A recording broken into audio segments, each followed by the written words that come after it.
हम बात करने वाले हैं मेंटल हेल्थ नर्सिंग और साइकियाट्रिक, जिसमें हम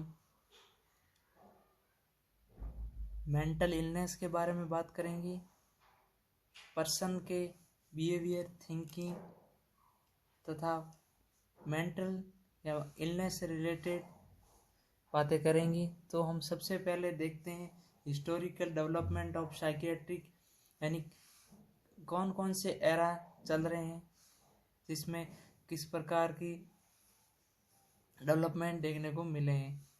तो सबसे पहला अगर बात करें पीरियड ऑफ परसेक्यूशन यानी शक या संदेह बोल सकते हैं।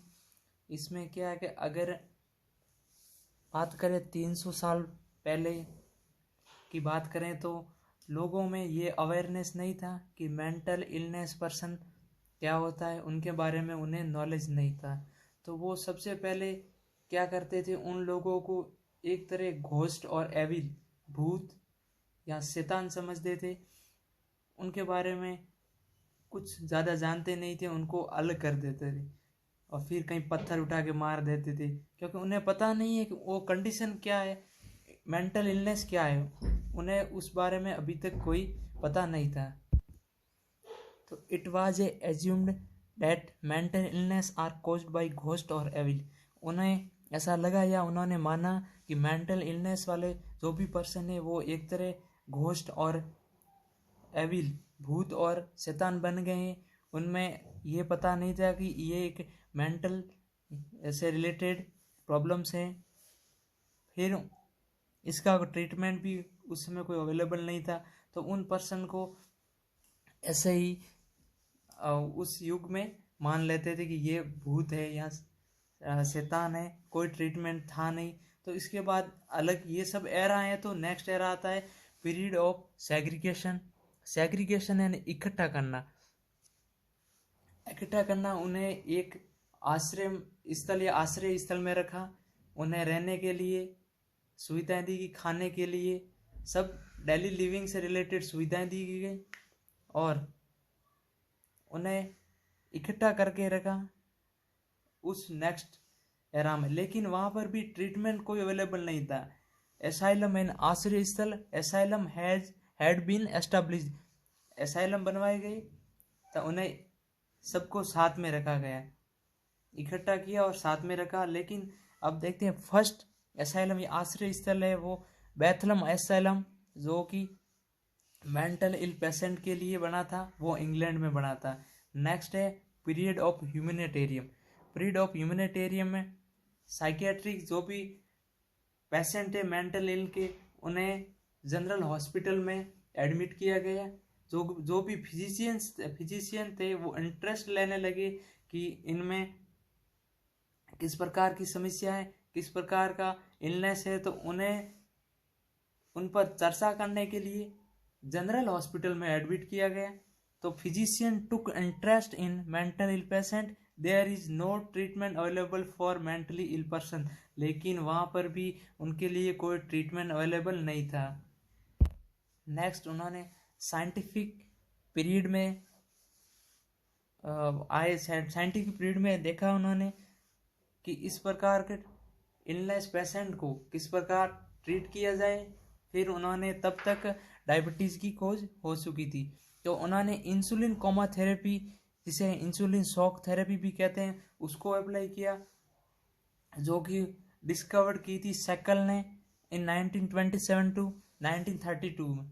और उन्होंने जो भी हिंसात्मक पेशेंट से, मेंटल इल पेशेंट जो भी हरकतें कर रहे थे, मेंटल इलनेस पेशेंट थे, उनको लार्ज डोज ऑफ इंसुलिन का एक लार्ज डोज दिया। फिर उन पेशेंट वो अनकॉन्शियस हो गए, यानी कि टेम्परेरी कोमा में हो गए, शांत हो गए। फिर उन्हें वापस होश में लाने के लिए उन्हें ग्लूकोज दिया गया, ग्लूकोज इंजेक्शन के रूप में D5 या D10 या D25% कोई भी। और उसके बाद पेशेंट है वो वापस कॉन्शियस हो गए। तो उसके बाद पेशेंट की कंडीशन में काफ़ी फर्क लगने लगा। लेकिन कुछ पेशेंट ऐसे भी थे जो कोमा में चले गए, वापस भी नहीं आए।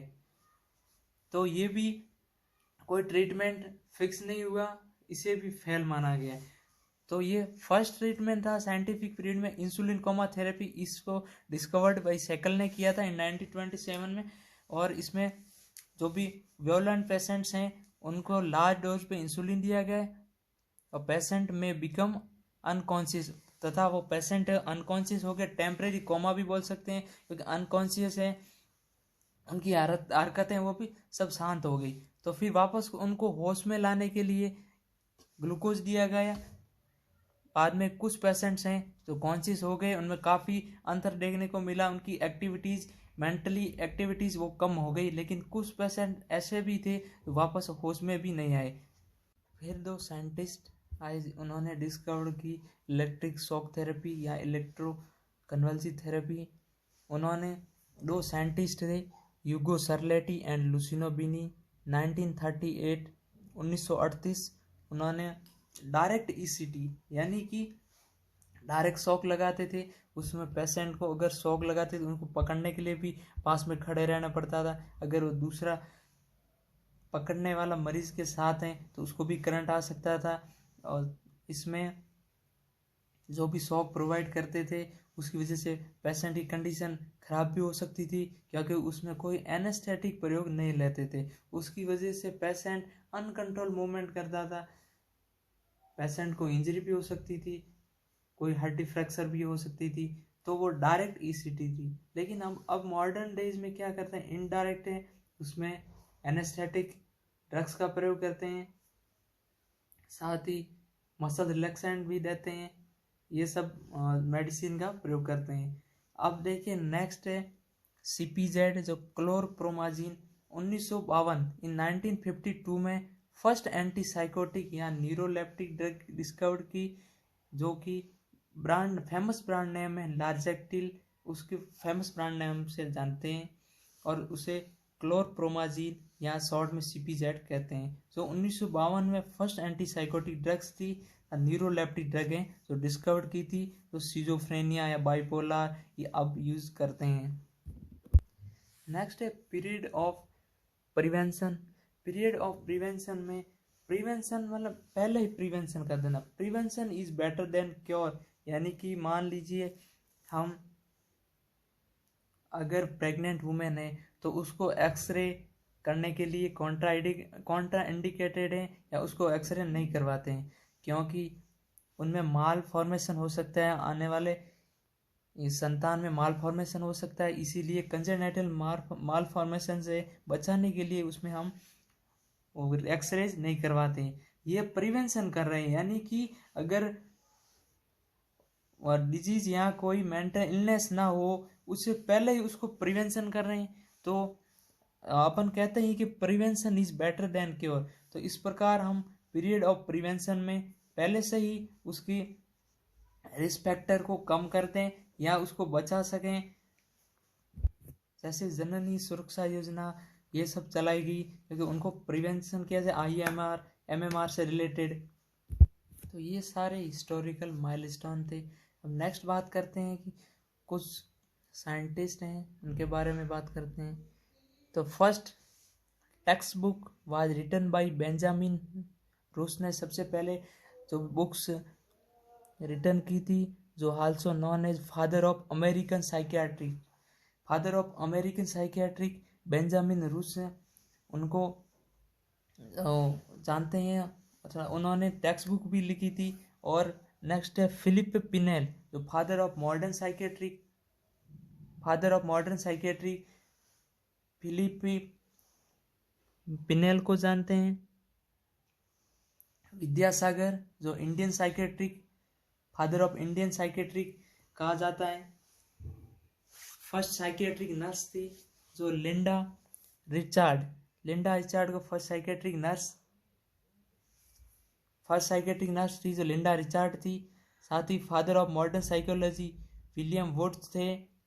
और father of psychology Sigmund Freud जो साइको एनालिसिस डिस्कवर की थी उन्होंने। और वर्ड साइकियाट्रिक किसने दिया था, ये वर्ड साइकियाट्रिक है सबसे पहले जॉन क्रिस्टियन रेल ने दिया था। John Christian rail. The word psychiatric was given John Christian real. कुछ माइलस्टोन है जो इंडिया ने अचीव किए हैं। तो सबसे पहले साइकियाट्रिक नर्सिंग के बारे में कोई इतना जानता नहीं था, तो इंडिया में इसके बारे में कोई सिलेबस में अवेलेबल नहीं था। तो उन्होंने सबसे पहले निमांस जो कि बेंगलोर में है, सबसे पहले वहाँ से डिप्लोमा स्टार्ट किया। वो 1956 1 ईयर 1 साल का डिप्लोमा था साइकेट्रिक नर्सिंग का, जो निमांस में स्टार्ट किया। National institute mental health and neuroscience NIMHANS जो बेंगलोर में है। इसके बाद in 1965 mental health nursing was added as subject in BSc nursing by Indian nursing council INC के द्वारा। बीएससी नर्सिंग सिलेबस में 1 साल का डिप्लोमा है, यानी कि एक सब्जेक्ट 1 ईयर के लिए ऐड कर दिया इन 1965 में। फिर 1975 में एमएससी नर्सिंग में साइकेट्री को ऐड कर दिया गया। सबसे पहले ऐड किया गया था RAK जो कि Rajkumari Amrit Kaur college of nursing new Delhi में, वहाँ से स्टार्ट किया सबसे पहले इन 1975 में। इसके बाद इंडियन नर्सिंग काउंसिल ने 1986 में साइकेट्रिक नर्सिंग को जीएनएम के सब्जेक्ट में ऐड कर दिया 1986 में। और आगे हम आज भी साइकेट्रिक को पढ़ ही रहे हैं, मेंटल हेल्थ नर्सिंग, और सबसे बेस्ट सब्जेक्ट है किसी भी ह्यूमन के बिहेवियर थिंकिंग सब किसी भी तरह की थॉट्स को रिलेटेड हमें उसके बारे में सबसे ज़्यादा जानकारी मिलती है इससे। और ये सबसे आज के युग में सबसे ज़रूरी है। आज के लोग सबसे ज़्यादा डिप्रेशन के शिकार हो रहे हैं, तो हमें अपने बिहेवियर थिंकिंग को सुधारना चाहिए। साथ ही हमें टाइम टू टाइम एंजाइटी के लेवल को भी चेक करता रहना चाहिए कि किस तरह एंजाइटी अगर आगे जाकर डिप्रेशन में कन्वर्ट हो जाती है।